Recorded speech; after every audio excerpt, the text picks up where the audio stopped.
নমস্কার, কলিস কিচেনে আবারও একবার সবাইকে স্বাগত জানাচ্ছি। আজ আমি একটি নিরামিষ রেসিপি বানাচ্ছি, পেঁপের শাক।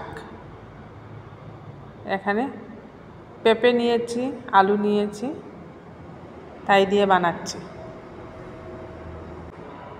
পেঁপে আমি ছিলকা ছাড়িয়ে ধুয়ে পরিষ্কার করে টুকরো টুকরো করে নিয়েছি। আর নিয়েছি মিডিয়াম সাইজের একটা আলু, ছিলকা ছাড়িয়ে ছোট ছোট পিস করে নিয়েছি। পেঁপের টুকরাগুলোকে আমি এইভাবে একটা গ্রেটার দিয়ে কুড়িয়ে নিচ্ছি। এইভাবে কোড়ানোর পর দেখতে পুরো নারকেল কোড়ার মতো হয়ে যায়। যেরকম নারকেল আমরা কুড়াই ঝিরিঝিরি, দেখতে এরকমই মনে হয়। এইভাবে গ্রেটার দিয়ে সব পেঁপের টুকরাগুলোকে আমি সুন্দর করে গ্রেট করে নিচ্ছি। সব পেঁপের টুকরাগুলোকে আমি গ্রেটার দিয়ে গ্রেট করে নিয়েছি। নারকেল কোড়ার মতো হয়েছে, দেখতে খুব সুন্দর। কড়াই গরম হয়ে গেছে, কড়াইতে দিয়ে দিচ্ছি রিফাইন্ড অয়েল।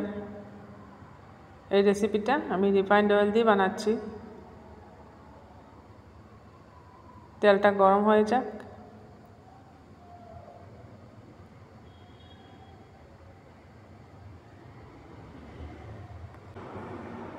তেল গরম হয়ে গেছে, তেলের মধ্যে দিয়ে দিলাম সামান্য হলুদ দিয়ে কেটে রাখা আলুগুলো আমি এখন ভেজে নিচ্ছি।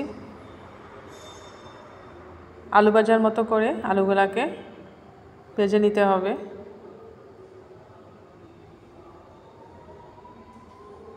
দিয়ে দিচ্ছি সামান্য লবণ। ভালোভাবে নাড়িয়ে আলু ভাজার মতো করে আমি আলুগুলা ভেজে নিচ্ছি। আর আমি এগুলো ভাজা হয়ে গেছে, আলু ভাজা উঠিয়ে নিচ্ছি।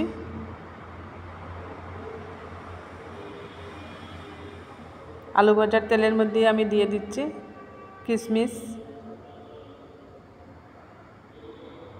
কিশমিশটা দিয়ে একটু ভালোভাবে নাড়াচাড়া করে ভেজে নিচ্ছি। কিশমিশ ভাজতে বেশি সময় লাগবে না। কিশমিশগুলো একটু ফুলা ফুলা হয়ে গেছে, এই যে একটু মোটা মোটা হয়ে গেছে কিশমিশগুলা, ভাজা হয়ে গেছে কিশমিশ। এবার আমি নামিয়ে নিচ্ছি।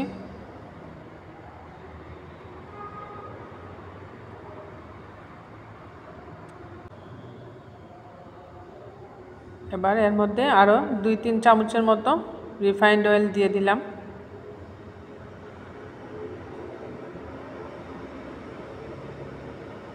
রিফাইন্ড অয়েল দিয়ে কড়াইটা গরম হয়ে যাক। তেলটা গরম হয়ে গেছে, এবার এর মধ্যে আমি দিয়ে দিয়েছি 5 ফোড়ন। একটু নাড়াচাড়া করে নিচ্ছি। দিয়ে দিলাম শুকনা লঙ্কা,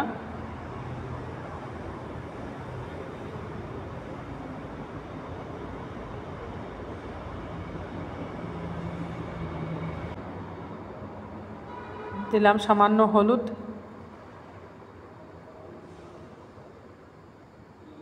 এবার গ্রেট করে রাখা পেঁপেটা দিয়ে দিচ্ছি। এই নিরামিষ রেসিপিটা খুবই টেস্টি হয়। একটু মিষ্টি মিষ্টি হয়। পেঁপে দিয়ে যেহেতু বানাচ্ছি, বানাতেও বেশি সময় লাগে না, পেঁপে তাড়াতাড়ি নরম হয়ে যায়। এর মধ্যে এবার দিচ্ছি সামান্য জিরে গুঁড়া,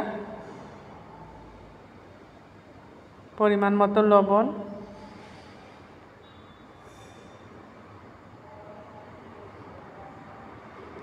জিরে আর হলুদ দিয়ে আমি পেঁপেটা ভাজা ভাজা করে নিচ্ছি।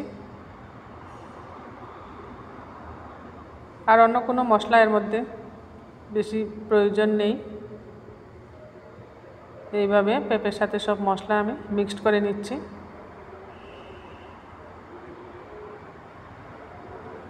কম আছে এইভাবে নাড়িয়ে নাড়িয়ে মশলাটা মিক্সড করে নিতে হবে।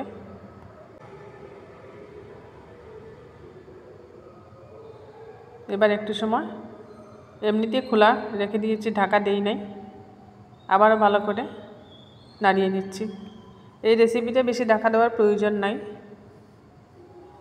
দিয়ে দিচ্ছি ভেজে রাখা আলু দিয়ে ভালো করে মিক্সড করে নিচ্ছি।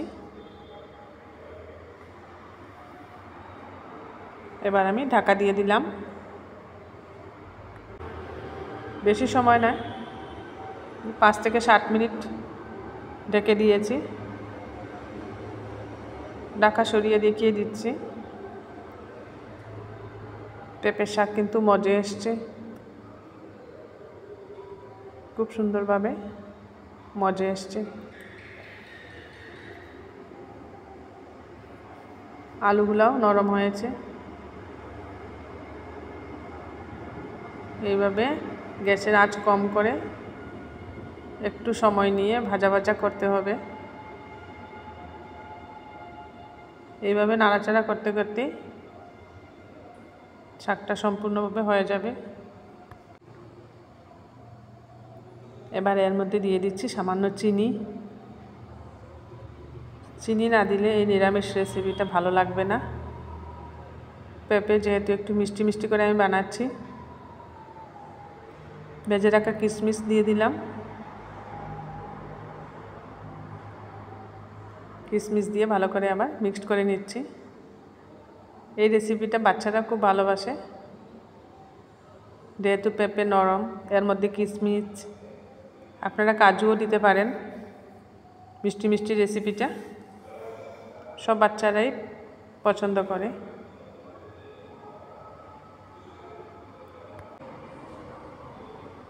সুন্দরভাবে মজে এসছে। অনেকেই পেঁপে খেতে চায় না, অনেক বাচ্চারাও পেঁপে খেতে চায় না, আর একঘেয়েমি পেঁপে রান্নাটাও ভালো লাগে না। তাই একটু আজ অন্যরকমভাবে আপনাদেরকে পেঁপের শাক আমি বানিয়ে দেখাচ্ছি। অনেকে পেঁপের ঘন্টও বলে এটাকে। হয়ে গেছে, এবার আমি নামিয়ে নিচ্ছি। তৈরি হয়ে গেল আমার আলু কিশমিশ দিয়ে পেঁপের শাক। আমার রেসিপিটা ভালো লাগলে আপনারা বানিয়ে খাবেন, কমেন্টে জানাবেন, আমার চ্যানেলটা সাবস্ক্রাইব করবেন।